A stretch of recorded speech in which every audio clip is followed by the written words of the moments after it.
If you like someone, it is nothing. यदि आप किसी को पसंद करते हैं, if someone like you, it is something. यदि आपको कोई पसंद करता है, तो अभी तो पहुँचे नहीं। If you like someone,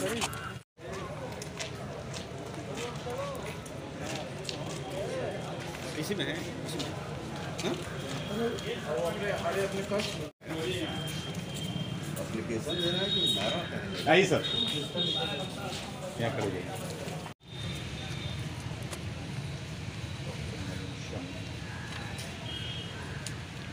शाली मनीषा 5 साल की लड़की है 8 साल की। अब वृद्ध मम्मी है ना, घर पे कोई करने वाला पढ़ाई लिया सब रोड पे आ गया। निवेदन है सर आपसे, हम आज की उम्मीद लेकर आप लोग आए। इसमें निश्चित रहिए कि अगर जो भी सही होगा वही होगा। अर्जी तरीके सर क्या किसी से मिलने जाने की जरूरत नहीं। ठीक है वो जमा करा लीजिए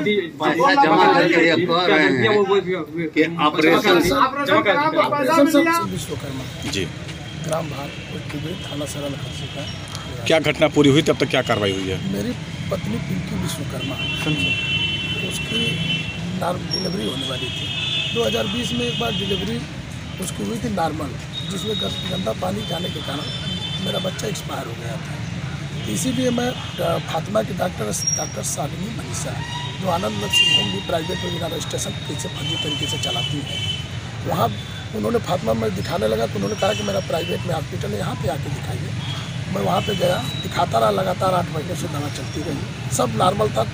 4-5 CT स्कैन जो जांच करानी थी तमाम जांच उन्होंने कराया। और उनके पति के द्वारा मुझे संभवतः 4 या 5 तारीख को मेरे यहाँ कॉल है, उसकी रिकॉर्डिंग है। और उन्होंने फ़ोन किया कि अरे कहाँ है, आपने पैदाइश करा लिए क्या? मैं कह रहे डॉक्टर साहब आपके यहाँ दवा चल रही है तो हम कैसे दूसरी जगह कराएंगे? तो कहेंगे ठीक है लेकर आइए। फिर 8 तारीख को मैं उनके हॉस्पिटल में लेकर गया। पत्नी अपने पैरों चल के कोई दिक्कत नहीं थी, नॉर्मल तरीके से गई। उन्होंने भर्ती कर लिया। भर्ती करने के बाद उन्होंने बताया कि आपको ऑपरेशन अगर कराना हो तो 50,000 रुपया आपको जमा करना पड़ेगा, इसलिए कि 9-10 दिन उनको भर्ती करना पड़ेगा। टाँका वाका जिससे दवा दर्पण है सब एक बार जमा कर, आप पहले व्यवस्था बना लीजिए, उसके बाद आप आइएगा तो ऑपरेशन होगा। उन्होंने भर्ती कर लिया। मैं रात को ही पैसे की व्यवस्था बनाकर वहाँ पे जाकर जमा, उनके एक सहायक हैं उनको मैंने दे दिया। वो सुबह हल्का हल्का रात को उन्होंने एडमिट किया, कहे कि पैसा मुझे प्राप्त हो गया है और मैं सुबह ऑपरेशन करूँगी। ऐसा कर सुबह हल्का हल्का औरत को 7:35 करी। मुझे औरत, मैं सोया था, उन्होंने जगाया, कह रहे 2 दिन हो गया, लड़कियाँ सब लड़के मेरे छोटे छोटे, घर पे कोई नहीं है। ऐसा करिए अब हल्का हल्का पेन और देखिए अगर डिलीवरी हो रही तो हो रही, नहीं तो घर हम लोग चले। क्या मतलब है, यहाँ लड़कों की पढ़ाई भी ख़राब हो रही है। तो डॉक्टर को उन्होंने स्टाफ मम्मी और हमारे जो रिश्तेदार जाके नर्स को बताया। नर्स ने डॉक्टर को फ़ोन करके बुलाया और डॉक्टर और मनीषा और आनंद जी के द्वारा आने के तुरंत के बाद कह कर जल्दी जल्दी भीतर लेके, तो औरत अपने पैरों से चल के भीतर गई। वहाँ पे सब CCTV फुटेज कैमरा है लगा है। वो अपने पैरों से भीतर गई और 10 से 15 मिनट के बाद उधर से दौड़ के शालिनी मनीषा कह रहे कि आपकी औरत को मिर्गी आती है क्या, फरका आता है क्या? हमने क्या मतलब?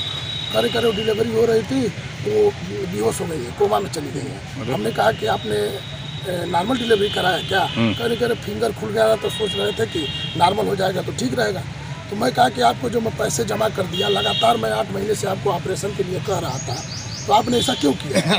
तो कह रहे ज़्यादा बात मत करो, ऐसा करिए कि मैं एम्बुलेंस और शारदा नारायण में मैंने फ़ोन कर दिया है, मुझे बिना बताए एम्बुलेंस भी बुला लीजिए और शारदा नारायण से बात भी करने को तुरंत जाएंगे तो एडमिट कर लेंगे। और तुरंत अब उनका स्टाफ एम्बुलेंस में बैठा और मम्मी को लेकर मैं नहीं गया, तुरंत ले आके व्हील चेयर पर ले आके उन्होंने एडमिट किया। वहाँ जाने के बाद पता लगा कि बच्चा पेट में मर चुका है। तो मैंने डॉक्टर बताया, कोई डॉक्टर थे कह रहे थे कि ये जब पैदा हुआ है, इसको जब पैदा सर बाहर आया, जब कोमा में गई तो इसको डॉक्टर के द्वारा तुरंत उसको जब रिटर्न उसको दबा दिया गया, उसकी बचदानी फट गई, लड़का एक्सपायर हो गया, औरत भी एक्सपायर हो गई। अभी क्या कार्रवाई हुई इसमें? कुछ कार्रवाई नहीं हुई। कप्तान हमारे प्रदेश अध्यक्ष जी ने बात किया था DM साहब से और कप्तान साहब से। कप्तान साहब ने कोतवाल साहब को भेजा मौके पे, उन्होंने पत्रक लिया, पोस्टमार्टम भी कराया 9 तारीख को रात को ही 10-11 बजे करीब पोस्टमार्टम करा लिए। पोस्टमार्टम आने के बाद एक कह रहे हैं कि डॉक्टरों का मामला है, एक पैनल जांच करेगी, उसके बाद रिपोर्ट आएगी। हमको परसों 2:38 के करीब ACMO जो अली साहब है, मेरे यहाँ रिकॉर्डिंग, मेरे यहाँ कॉल डिटेल है उनका, उनसे बात की गई तो मैंने बताया कि डॉक्टर साहब अरे क्या हो रहा है इसमें, तो कहे कि ऐसा करिए कि ठीक है होनी तो बहुत गलत है, डॉक्टर ऐसे नहीं करते हैं, लेकिन जो पता लगा है मैं पता लगाया हूँ कि डॉक्टर द्वारा लापरवाही बहुत बेजोड़ तरीके से की गई है। लेकिन अब मैं अकेले नहीं हूँ, पैनल जांच करे, ऐसा करिए कि जो हो गया, आइए बैठ के कुछ बात हो जाए। न समझौते की बात करें अधिकारी भी, अधिकारी जो पैनल में है SMO है वो कह रहे हैं कि आइए बैठ के बात हो जाए, तो बताइए कैसा जांच पैनल और कैसा हमारे यहाँ न्याय मिलेगा। तो अभी तक कोई कार्रवाई नहीं हुई? कुछ कार्रवाई नहीं। मैं उनसे ये भी कहा कि उस हॉस्पिटल में CCTV फुटेज लगा है उसको पहले जब्त करिए, नहीं तो हमको न्याय चाहिए। ऐसा दोबारा डॉक्टर भगवान के रूप होते हैं, ऐसा किसी के साथ अनहोनी घटना न घटे। Thank you.